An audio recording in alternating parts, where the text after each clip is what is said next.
Affirmative action began as riot control. Harlem was up in flames. Bed-Stuy was up in flames. Newark was up in flames. And if we don't do something to bring in young black people to the mainstream economically and educationally, we're not sure the society will hold together. In a world increasingly defined by its diversity, the quest for equity and inclusion has never been more vital. This documentary embarks on a profound journey into the heart of diversity, equity, and inclusion, uncovering the stories of individuals and organizations striving to create a more just and equitable society. From corporate boardrooms to grassroots movements, we explore the challenges and triumphs of those committed to breaking down barriers and fostering environments where everyone, regardless of background, can thrive. And I hate talking like that. Let's go.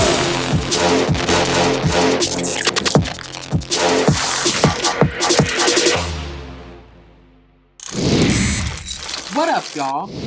My name is Dr. C.I., and I specialize in building sustainable DEI solutions for companies, organizations, and even educational institutions. I have a PhD in education, and I'm pursuing another in business administration with a specialization in diversity, equity, and inclusion and how we use measurement systems. In other words, I'm a bigoted idiot's worst nightmare. I'm black, female, educated, and quick to fact-check willful ignorance without giving a fuck. And I'm here today to get in y'all asses about racism, sexism, homophobia, xenophobia, and all the other dumbass phobias created because people are scared of differences. In your workplace, have you ever been judged for your appearance or what you look like? Yes, I have.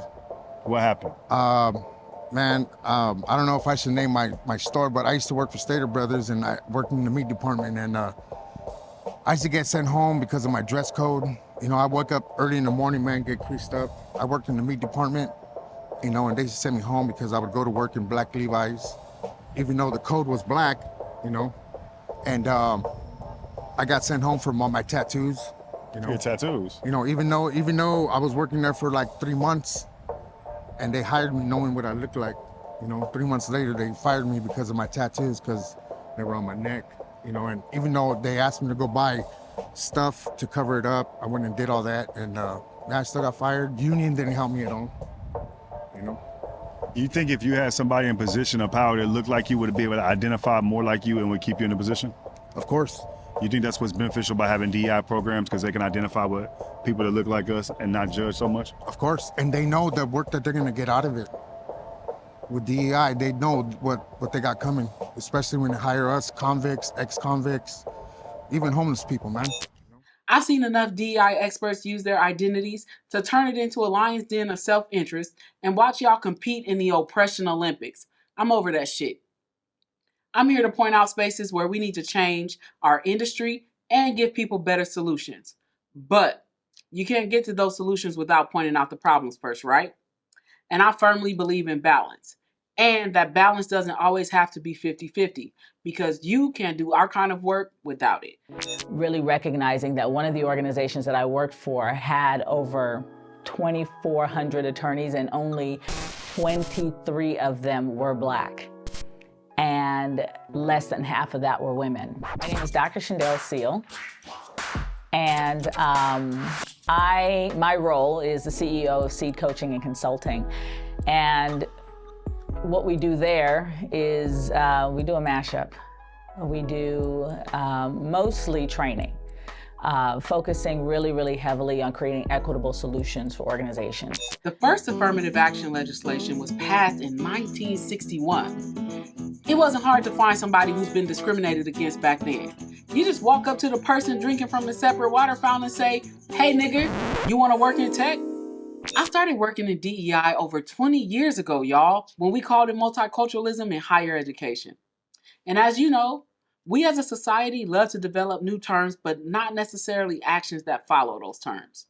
Now, I've seen DEI undergo several transitions since movements such as women's suffrage, Civil Rights Act, and affirmative action, anti-racism work, where we started with the D for diversity, to D&I for diversity and inclusion, to DEI, to adding words like belonging, and justice and acceptance.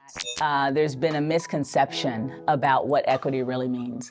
And I think that the story needs to be told a little bit differently, a little bit more relevant to those who would generally attack the E. So I typically use DEAI. My name is Janelle Elizabeth English. I am currently the founder and CEO of Elizabeth Consulting and the co-founder of Elizabeth and Minnie Publishing. And to be honest, I don't put a lot of thought or pressure around the acronym. It's more about the work itself. But the acronym has become an easy way to associate what is for me my values. I added in the A because a lot of my community and my family who are people with disabilities, they reminded me, Janelle, like, hey, we need to be seen in this space as well. And I know you might not care about the acronym, but for us, it's important to remind, people that there is no inclusion without accessibility. Now, in fairness, I don't give a fuck what you call it, as long as you do it right. Just in this industry, that's kind of the case. So I guess most of my answers are probably going to be like coming from that standpoint as opposed to like exactly like DEI, if that makes any sense. My name is King Ali Emeka. My role is creative assistant. Previously, just a couple months ago, was office coordinator, but I just got promoted to creative assistant.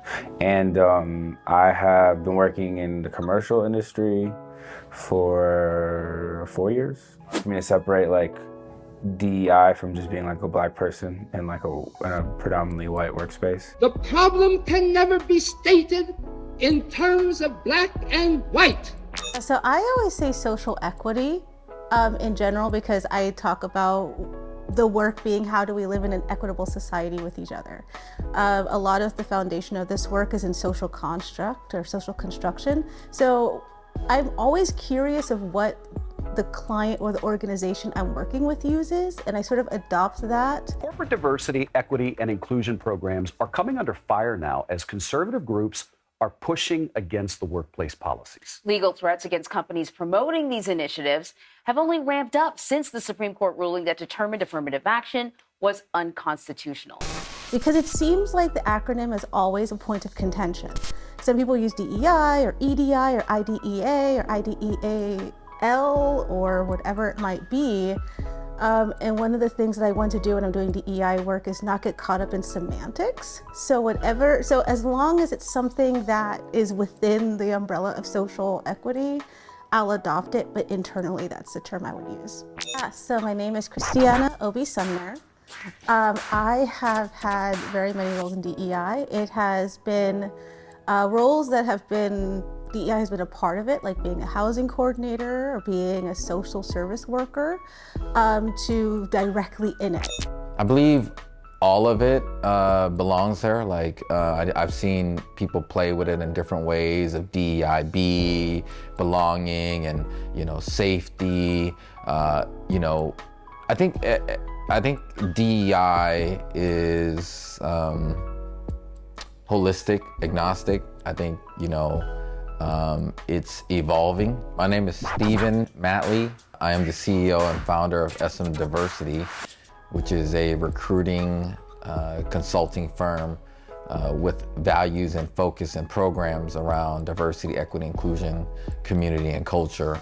We're seeing a hybrid mix that we've never seen, where people are breakdancing and have a group called Ill Abilities in the Olympics being highlighted. And the fact that breakdancing is highlighted in the Olympics, to me, that is a form of being intentional and in the lens of how are we being more intentional in representing people that maybe have never been represented on some of these stages that we have the power and privilege to have access to. So that opportunity right there is a form of how I feel diversity, equity, inclusion works, and it's beautiful. And but at the same time, I don't want to mislead people and think that DEI is not, a burden. There's chaos, there's disappointment, there's all kinds of emotions, and just like emotions, I feel like it all belongs there, and we just have to address it. And so I think DEI in many forms and however it aligns and what it crosses paths with is all there. But here's the thing. In every era of social mobility, when people have fought for the fundamental rights to be treated humanely and fairly and sought justice during times of inequity and systemic oppression, there's always been an opposing side that believes that the people who mobilize don't deserve what fundamental human rights they are asking for. On the 8th of August 1925, tens of thousands of Ku Klux Klan members took part in an enormous organised march through the streets of Washington, D.C. Although the original Ku Klux Klan had collapsed in the 1870s, by the middle of the 1920s, a new version of the organisation had experienced a resurgence that saw at least 3 million Americans becoming members. In Boston Saturday, led by 100 members of the white supremacist Patriot Front, carrying shields and a banner that read, "Reclaim America." Officials claim the Boston Regional Intelligence Center had no warning they were coming. Local anti-fascist activists confronted the marchers. Mayor Wu also said the Boston Police Civil Rights Unit is investigating how Patriot Front members were seen attacking a local black artist and musician named Charles Morrell. Yesterday, as I was walking to work, a group of white men wearing masks and holding military weapons were marching on the sidewalk. I was walking past the historic Copley Hotel. I thought it was odd that a protest was happening on the sidewalk and not the street. When I tried to get my phone to record the masked mob, this happened. See photos, he said. He went on, now fake bot accounts are in my DM and on my social media pages trying to instill fear into myself and community. I assume these are the same masked white men. I share this to first say things have not changed much. Secondly, this is why I do the work that I do with passion, Charles Morrell wrote. Charles is not doing interviews while he seeks legal advice, but he did speak out Monday. I am appalled that even as a healer, I have to get my cup poured into in this incident. But in this incident, I will continue to pour into others people's cup as a way to pour into my own cup. The second Klan was heavily influenced by the mythologized history of the D.W. Griffith 1915 silent film, The Birth of a Nation. With its white robes and cross burnings, the Klan adhered to a nativist agenda that opposed anything and anyone that didn't fit into their white Protestant ideal, such as blacks, Catholics, Jews, and newly arrived Southern and Eastern European immigrants. The Klan of the 1920s was also very visible in the community, with the high watermark of the organisation being its march in Washington, D.C. in the summer of 1925. Known as a conclave, an estimated 50,000 Klansmen and their families converged on the city for 2 days of very public demonstration. On the 8th of August, upwards of half the attendees participated in a march through the streets of the capital wearing their full regalia, but with their faces on show rather than hidden beneath pointed hoods at the behest of the city's authorities. Some of the marchers formed well-drilled shapes that were visible from above, Christian crosses and moving white Ks that were witnessed by thousands of spectators who had come to watch the parade or demonstrate against the presence of the Klan in the capital. While Marines stood guard outside several federal buildings that lined Pennsylvania Avenue, President Calvin Coolidge reportedly refused to even review the procession. The marchers eventually arrived at the Washington Monument at 7 p.m, but the rally was rained off. The current political climate has seen significant attacks on diversity, equity, and inclusion initiatives, spearheaded by figures like Edward Blum, Donald Trump, and Elon Musk, and more of their minions. More than 500 bills restricting the rights of LGBTQ+ people have been introduced across the country this year. 77 of those bills have been passed, impacting education and healthcare. Anne-Marie breaks this all down for us. Yeah, in fact, Glad, this is sort of a bit of a snapshot of all the states that have passed anti-LGBTQ laws, but we're going to highlight a few of them that have really made kind of national headlines.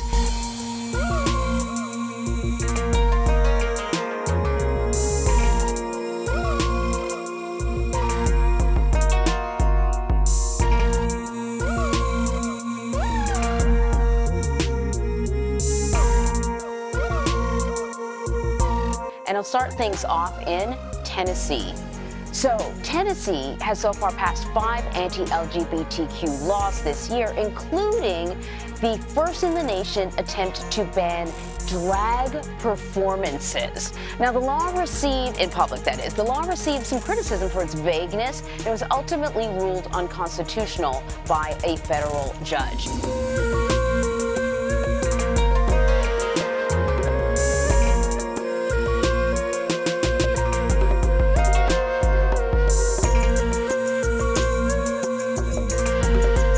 Now we're going to take you up north to North Dakota right here. North Dakota has passed 10 anti-LGBTQ laws, one of the highest amounts in the nation. They passed restrictions on healthcare and identification, but one aspect that has drawn attention involves public libraries. North Dakota's legislature has prohibited public libraries from maintaining sexually explicit material. This takes the book ban initiatives targeting queer and racial content and codifies it.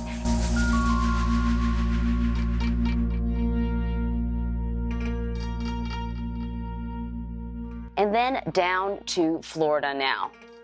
Of course, Ron DeSantis making a lot of headlines because of his anti-LGBTQ rhetoric, but the state passed a law banning gender-affirming care for minors. And here's what it includes. It discourages acts of social transitioning, like using different pronouns.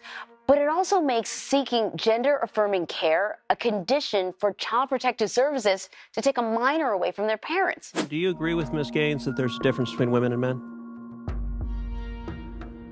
If the question is about trans women... I'm just asking, is there a difference between women and men? What I can say here is that the NCAA has rules in place. They've had rules in place for the last decade, and when this competition Okay, I'm going to try again. The rules were clear. Do you believe there's a difference between women and men?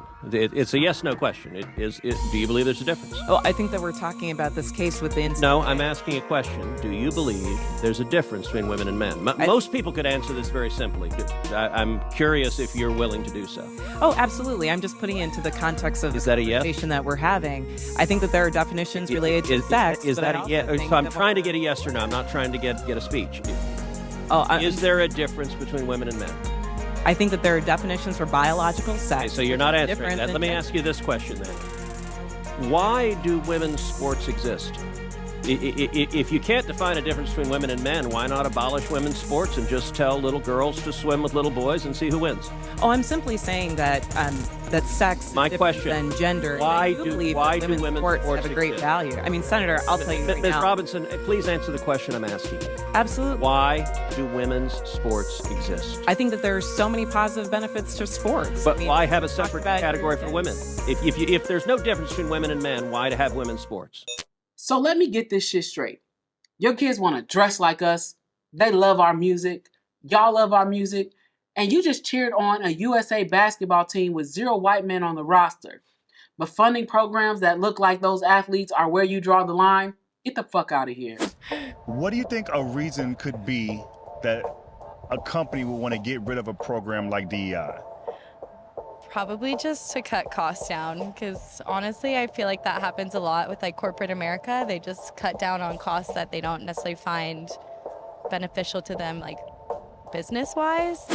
Trump has criticized DEI efforts, portraying them as divisive and un-American, and has sought to curtail federal funding for DEI programming.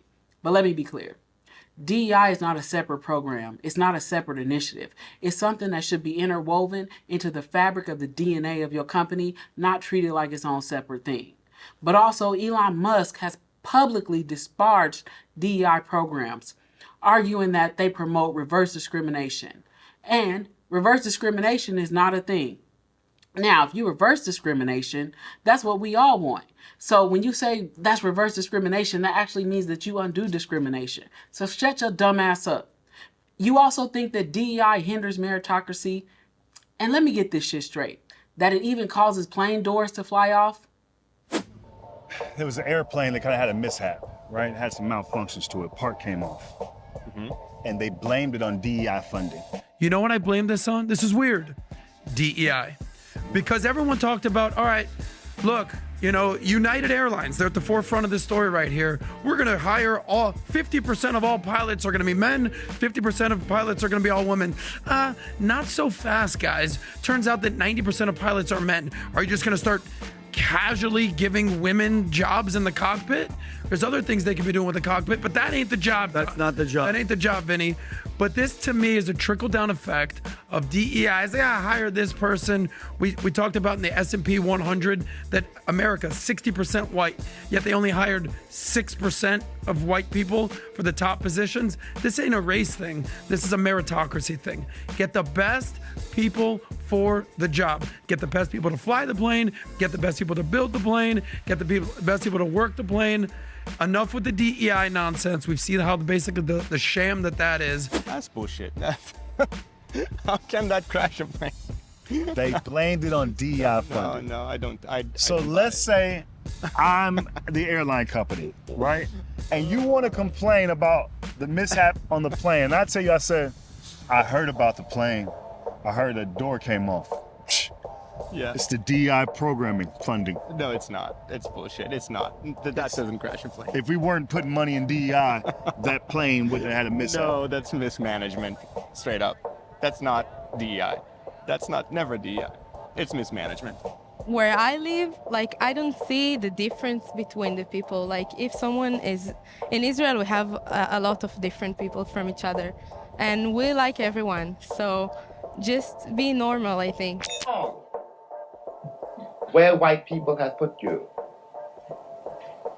It is only since the Second World War that there's been a counter image in the world. And that image not come about through any legislation on the part of any American government, but through the fact that Africa was suddenly on the stage of the world, and the Africans had to be dealt with in a way they'd never been dealt with before. This gave an American Negro for the first time a sense of himself beyond a savage or a clown. Justice John Roberts, who has long been skeptical of such policies, authored the majority opinion. He wrote, "Many universities have concluded wrongly that the touchstone of an individual's identity is not challenges vested, skills built, or lessons learned, but the color of their skin. Our constitutional history does not tolerate that choice." Because nowadays, man, even back in the days, it was race against race, or black against Mexican, and now, today, it's not even about that. It's about unity, helping each other out, man. Spreading that love, that loyalty, that respect to others, teaching that old generation ways to this new generation. You have an opportunity to talk to your boss because he wants to hear your thoughts on it. And you're gonna tell him why you should keep it open. And the boss is the camera. Hey, Snow, come on in here. I'm cutting DEI. So I'm gonna lose my job? You're fine. But the niggas after you, good luck. That's crazy. First of all, it's very bold of you. I believe that it's important to keep diversity in this environment for me to feel comfortable. Because once you cut the niggas behind me, you're gonna keep doing the shit. I know today's court decision is a severe disappointment to so many people, including me. But we cannot let the decision be a permanent setback for the country. We need to keep an open door of opportunities. These high-profile attacks undermine the progress made in creating more inclusive and equitable environments, fueling divisive rhetoric and impacting the commitment of organizations to uphold their DEI values. The backlash from influential figures threatens DEI's advancement and emboldens social justice opponents, potentially reversing the gains achieved in promoting diversity and equity across various sectors. And speaking of attacks, I remember in 2016 when Trump was president, even during the presidential race, how the number of racist, homophobic, xenophobic, and more hateful threats dramatically increased, especially for people who look like me. Even for DEI professionals in general. I remember having to hire a cybersecurity company to track my emails due to the number of daily threats that I was receiving from people calling me a nigga, saying that I wasn't going to make it to engagements where I would go do trainings and that I better not show up in their city. It really makes you think, if DEI doesn't matter, why are y'all dumbasses so triggered by it? What y'all so enraged about? It does matter so much that you're killing to prevent the existence of those who are different from you, who you dehumanize and justify harming because they not like you. Because you know that it matters. Representation, participation, and equity all matter. But the real question we have to ask ourselves and answer is, what the fuck is DEI? How do you define it? How do we design it and implement it in a way that works? Because clearly, what the fuck we're doing now isn't really working. So what do we do? I think the biggest challenge doing DEI work is that some people don't understand the importance of it. Some people don't understand why it's so critical to marginalized communities. The harm that is done because we don't do DEI work or because we haven't ever done DEI work is that marginalized communities continue to be marginalized, continue to be exploited, continue to be taken advantage of, continue to not have advantages. You know, I think about the good old boys network, and I think about the good old, you know, white folk network or Caucasian network, and I just think that we as folks of color have to create our own networks, which I'm trying to do with the work that I do, in the PAC work that I'm doing, in the training. You know, I spend a lot of my time training up and coming political BIPOC women candidates to make sure that they know the pitfalls.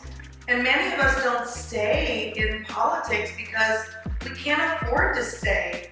The legislator's salary in Washington, which by the way, is higher than most of the country, is $50,000 to $60,000 a year, which in Seattle area, Seattle Metro, you can't live off that. I mean, you can, but it's very difficult. I definitely think it's important. We need a lot of camaraderie, like for real. Like people, we all here for a check to take care of ourselves or take care of our family, take care of these bills. So it's real hard out here, and to make it harder on somebody that you don't know when you could just be cool and be friendly and be a human to another human.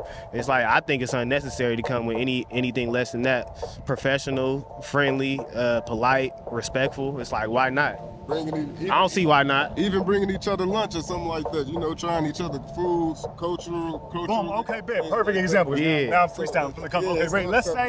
Let's say it's a white boy at the job, right? Yeah. Now, white boy is cool, right? We'll call him Danny. Okay. Danny cool, right? Danny ain't got no friends. You could tell he want to be friends. He like your dress, like, oh, boy, y'all seem cool. Oh, God. Right? Yeah. Let's say, man, Danny, come here. I got some greens. I got some cornbread, and my baby made me some extra roast. Yeah, I'm finna bust it down. You trying to get some? And when he ate it, nothing left. He like, yo, and he felt so appreciative. Yeah. And he always remembered that shit. For sure. That can help like a work relationship. No, definitely. We went through that at school. Like we went to a school where it's majority white people, and we came from out of town. So it's like we identify with what we identify with, but it was still love amongst all the different races and things like that. But it's just like that when we had our group, and it's like people who might be odd or don't got too many friends, they'll come and gravitate towards us because they might view us as cool, and we never treated them like, hey, get away from us. I mean, if you on some other, you feel me? But if you cool, then we cool. That's it. We matching energy though. But for the most part, we putting out positive energy. So come around. We gonna make you feel like family. For real, for real. Long as you cool and you know how to communicate, you know, you got some personality, got some charisma. Hey man, it's all love over here. I'm sure that you've seen the clips of different industry professionals talking about DEI. Let me remind you that many of these people don't specialize in DEI, but have opinions in large platforms, such as Charlamagne the God. After the murder of George Floyd, white people across America looked around and said, wait a second, are we racist? So America took a good hard look at itself, and when big corporations saw themselves in the mirror, they said, oh shit, we're white as f***. Well, the words that are important to me is demographic change and adapting our processes, our practices, our systems, and even our behaviors to accommodate a much more diverse society that we live in. My name is Zephaniah Henderson. I'm the president and CEO of HenderWorks, a consulting firm specializing in DEI, and also co-director, co-founder of the Institute for Sustainable Diversity and Inclusion. I'm doing a fair amount of research now on the concept of agility and adaptability because things are changing so fast, particularly with AI and a lot of other innovations, that you can't just take a cookie cutter approach to this work. It's gotta be related to the organization, to the industry, to the context for how you're applying the work. Quality in corporate America. There are only 5 black CEOs running Fortune 500 companies. You can see 6% of top executives as black. In terms of the population of the United States, that should be 13%. Prejudice maybe exists in a kind of, it's a more nuanced here. In a video, Nike said, "Don't pretend there's not a problem in America." Critics point out that all of Nike's executives are white. More subtle, it's maybe more, it's like it's kind of hidden. I think people here have hidden's maybe the wrong word, but I felt like there was a level of kind of comfort talking about race in America that definitely didn't exist in England. Like in England, I think there's still, there's not much, I think people are really nervous talking about it. Whereas here I felt there was more of a kind of openness to talking about it. People understood, on even just a very basic level, just some of the language around talking about racism and discrimination is way more sophisticated in America, I think, on the whole.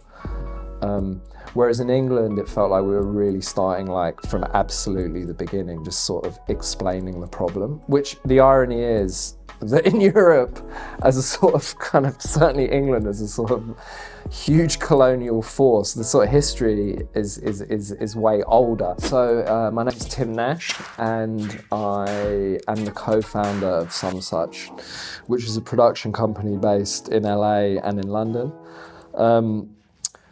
I suppose I've been in the industry for 25, 26 years.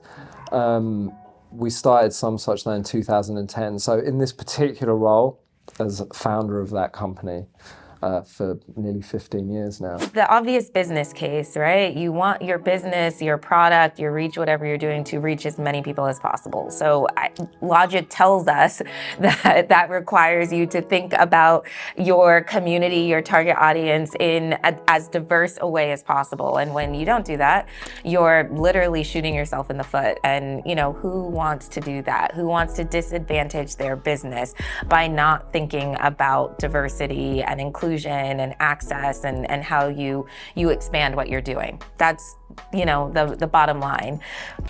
And to address this problem, businesses turn to a solution called Diversity, Equity, and Inclusion, or DEI. It means more fair hiring policies, new anti-discrimination rules for the workplace, and sensitivity training seminars. How do they measure whether or not DEI even works? Do you think those people look like you and me? Why don't you just ask Clint Eastwood or Liam Neeson their views on critical race theory and then see what pops up? World-famous actor has admitted to going on what's being called a revenge quest to kill any black man who crossed his path. Liam Neeson told a British online newspaper, The Independent, that one of his close friends told him that she had been raped by an African-American man.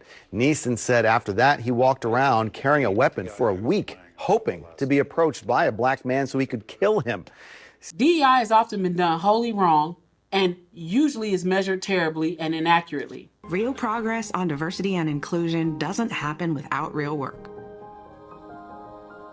Say celebrate diversity into your X1 voice remote to discover curated content today. Every day, General Mills serves the world by making food people love.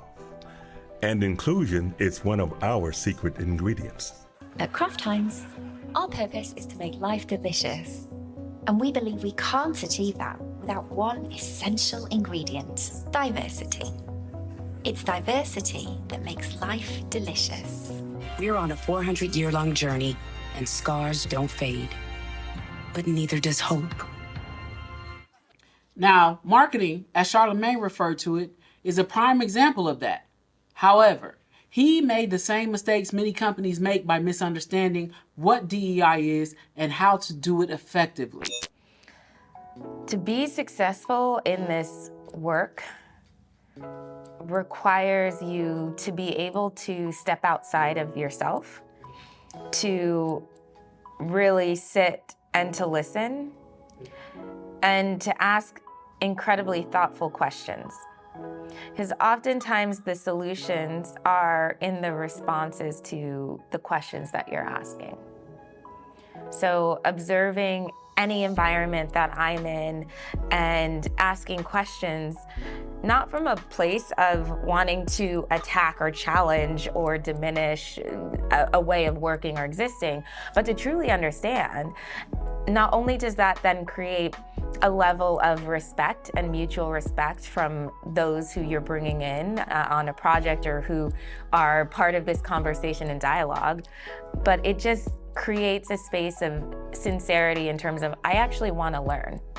I want to learn, I want to understand, because only in seeking to understand can I find the right opportunities to suggest a potential change that could open doors for so many. You don't always see the diversity within the industry that you're looking for. So the voices and the people that we work with within the industry, you really have to proactively nurture and support and develop.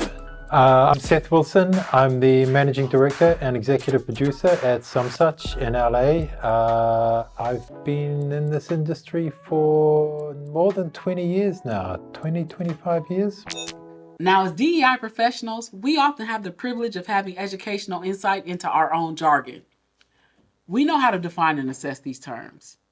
I remember when we would create assessments for companies and leaders would ask us to create content to help employees understand what some of these words actually mean because of their need for more understanding and alignment. If you can't even understand a term clearly, how can you practice it? It makes you wonder what everyday people have to say about specific DEI terms. DEI in that conversation and that equation is a much more structural, foundational, educational sort of execution, I think. And what if I was like, man, it feels good, I just got this job, it was hard, they ain't really want to hire me, you know what I mean? Yeah. I would be like, hey man, like people like us, we don't get many opportunities. Hey man, hey, what's going on? I heard you got something to do with the defunding of my folks, man. And I thought we was folks. So can we get an understanding? Cause I need you to understand where I'm coming from. So I'm gonna break it down like this, that, and the third. Help you get an understanding, cause you might not understand what's going on with people that look like me and similar to me. And when we do get the opportunity, we run with it, and we go hard. That's what I do. If I'm given an opportunity, I'm gonna run and I'm gonna show you 10%, 100% more, than what you want to see, That's just the way to get down, whether you're black, Mexican, and that's the minority of us that do hustle, to get ours. I hear they're getting rid of the DEI programs, you know what I mean? It's like a program that helps minorities kind of stay in the workplace. If I told you they were this company was kind of getting rid of that program funding, what would you say to me? I would probably be a little upset if you didn't feel included, but I think I would probably just try and make all my friends come hang out with you too. Maybe all go to lunch together. That way they can get to know you and take it into our own hands, probably. Remember folks, DEI isn't just about checking a damn box through training or memorizing the latest jargon that makes you seem cool, which y'all liberals love to do when calling someone in or out. And conservatives, y'all are often triggered by DEI terms, and for that reason, y'all be ready to eradicate it. But this shit is about real people, honest conversations, and usually us cleaning up real-ass messes. And these messes aren't just caused by Republicans.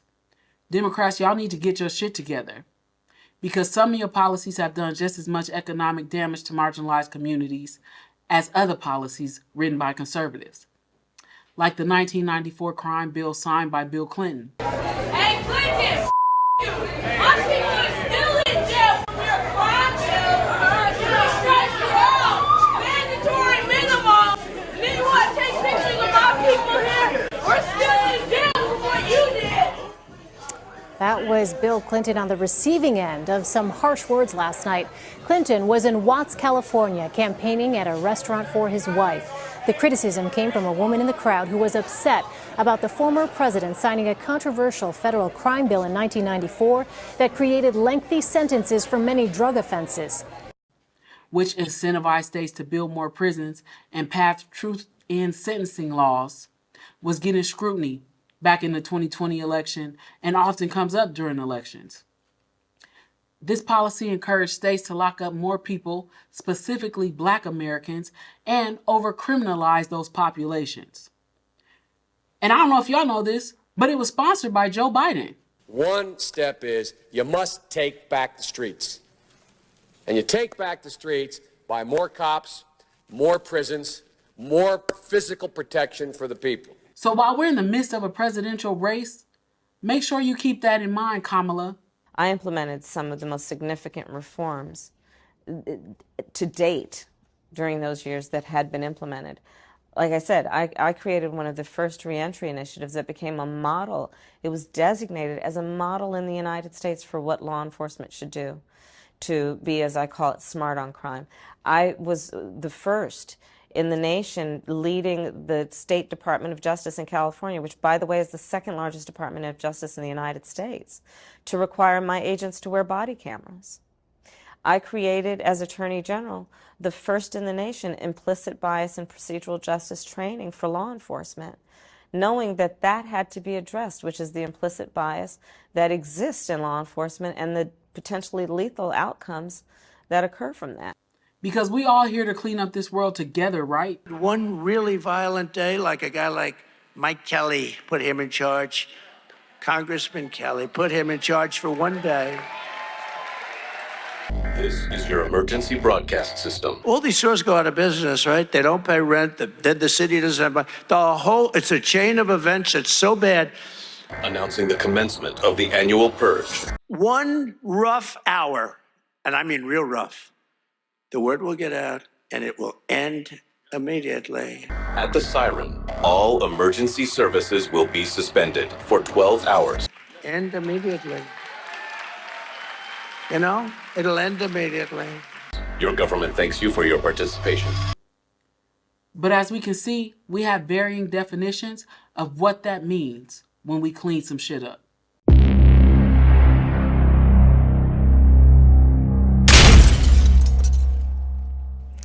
Yeah, AI is such an interesting space right now. It's driving every conversation across every industry.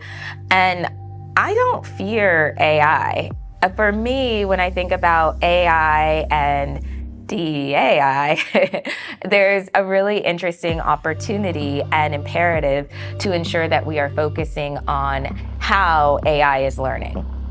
AI is this really interesting dynamic. I feel like there's a part of this where I'm surprised that folks are not feeling as prepared for a new sort of technology to come on. I feel like, especially if you're like from like an older, not even Gen Z, if you're like millennial and up, right? Millennial, Gen X, you grew up during a period where there was a lot of technological innovation. I wish we would all like take hold of this right now. This is such an opportunity. I'm actually taking classes at like midnight, like trying to learn generative AI right now, because this can take us into the next, I mean, like 100-something years, honestly.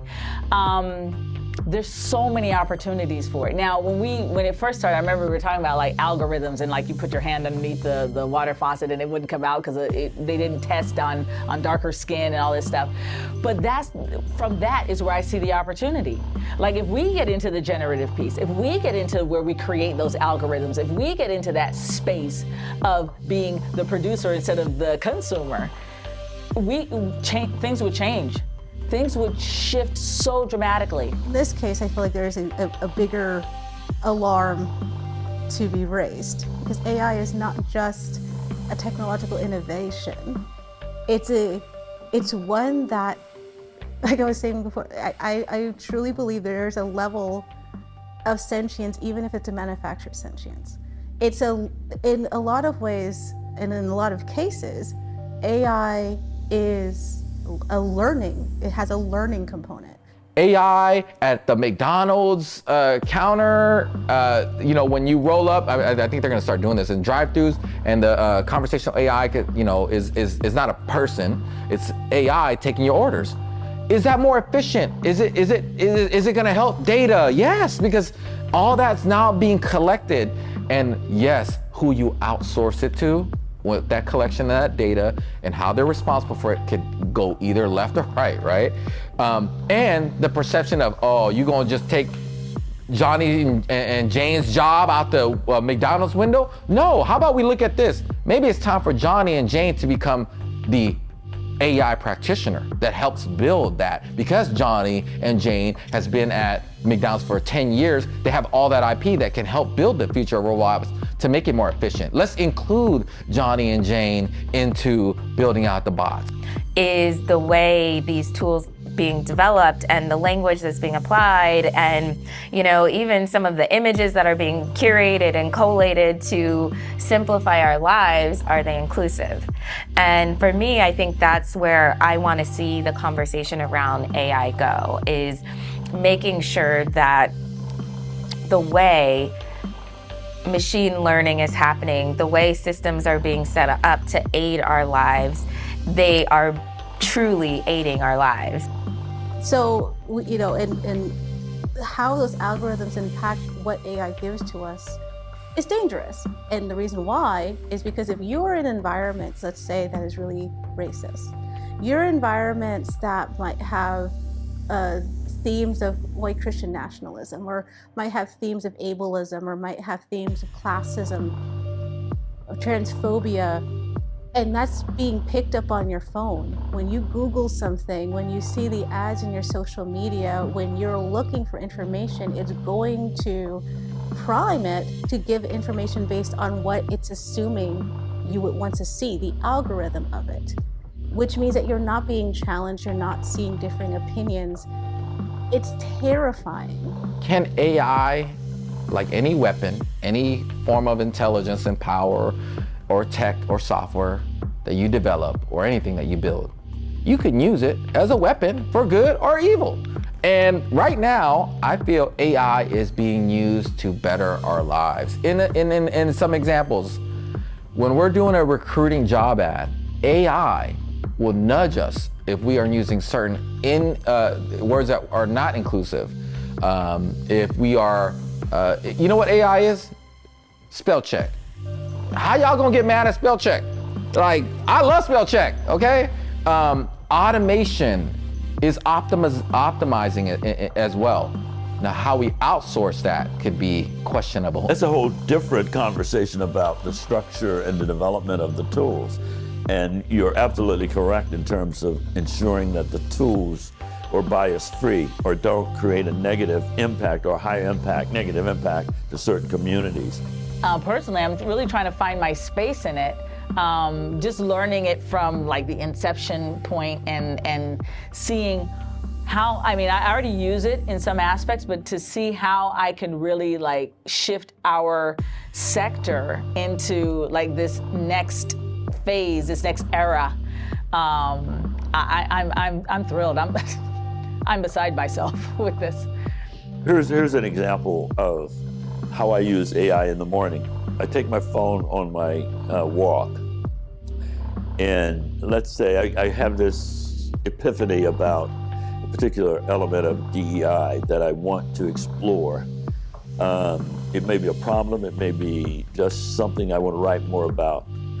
And you know how you get a thought, and if you don't write it down in that moment, you forget it by the time you get home? What I will say is, you know, for anyone working on any sort of AI tool or system or automated process, there's an opportunity to pause, reflect, and say, okay, is there something that I'm potentially missing here? A perspective, an experience, an image, a story, a cadence of language. What could I potentially be missing? And that just makes the tool that much sharper. And that's the same application of design thinking that should be applied to any innovation. And AI is no different to me. It feeds into our algorithms of what we see. So that's the other piece of it that I'm really worried about, especially when it pertains to the social equity period, which is going to be underlying things like the climate crisis or politics. When we have an entire world that is based around algorithms, if you like, at my house, we have smartphones, we have Alexas, we have Amazon Fire TV, you know, we have the shows, we have all these different sort of things. we've talked about how we just think about something or we talk about something and then we automatically see an ad for it. Well, so what I'll do is I'll take ChatGPT. I'll say, ChatGPT, I want to write an article on the emerging challenges to how equity is applied in organizations. Could you write me a couple of prompts or thoughts about that so that when I get home I can flesh that out more deeply? So it's using the tools in a creative way at a moment when you wouldn't have the time to do it. Robots gonna take over our jobs. And I get it. I would use an example of somebody saying, privacy, I need my privacy. And then somebody goes, well, how did you get to this event? And the person goes, well, I mapped it here. Meaning you gave your address to somebody online to map you here, right? Okay. We've delved into the personal experiences of individuals who have faced and overcome discrimination.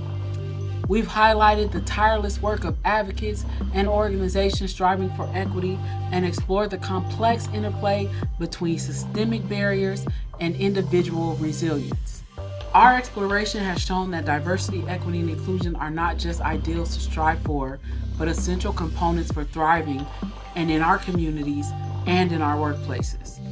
From the boardrooms of corporate giants to grassroots community initiatives, the pursuit of DEI is transforming lives and reshaping our society. The challenges are significant, but our progress is a testament to the collective efforts of those dedicated to making a difference. And as we move forward, it is crucial to remember that the work of DEI is ongoing and requires continuous commitment, reflection, and action. And 3, 2, 1.